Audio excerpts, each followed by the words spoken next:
আমাদের 17 বছরের আন্দোলন, 17 বছরের আমাদের নেতা কর্মীদের ত্যাগ প্রতীক্ষা, জেল জুলুম, আত্মাহুতি এবং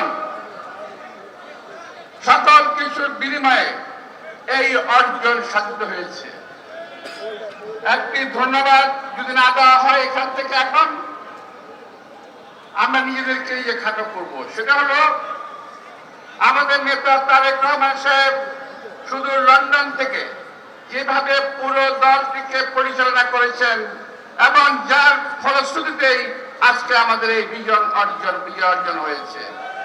এই জন্য তাকে আমি আজকে সবার পক্ষ থেকে, দেশবাসীর পক্ষ থেকে, নিজের পক্ষ থেকে আন্তরিক ধন্যবাদ এবং কৃতজ্ঞতা জানাচ্ছি।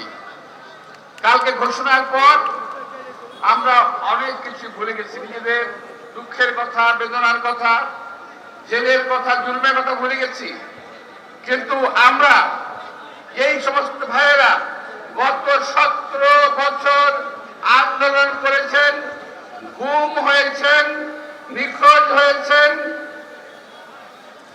শাহাদাত বরণ করেছেন, জেল খেলেছেন, সেই সমস্ত ভাইদের কথা আমাদের ভুলা চলবে না।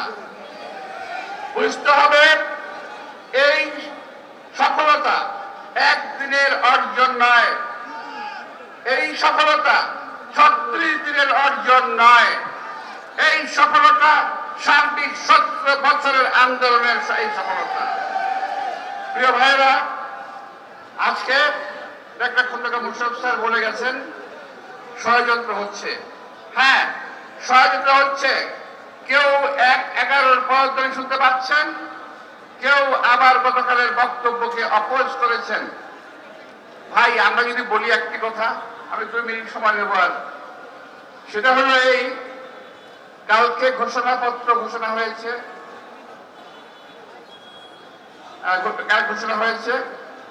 বৃষ্টির মধ্যে ভিজে আমরা ওখানে ছিলাম। যদিও আমার দলের পক্ষ থেকে, আমাদের নেতার পক্ষ থেকে, সকলের পক্ষ থেকেই এই কালকে ঘোষণাপত্রকে স্বাগত জানিয়ে বক্তব্য রাখা হয়েছে। আমিও স্বাগত জানাই, ধন্যবাদ জানাই। শুধু একটু কথা বলতে চাই যে এখানে একটু কার্পণ্য হয়েছে। এই কথা আমার মনের কথা বলছি, আমার কথা। যেখানে 23 বছর আন্দোলনের পরে দেশ স্বাধীন হয়েছে, ওখানে শহীদ রাষ্ট্রপতি জিয়া রহমানের নামটি রাখা হয় নাই, যিনি দেশের স্বাধীনতা ঘোষণা দিয়েছিলেন।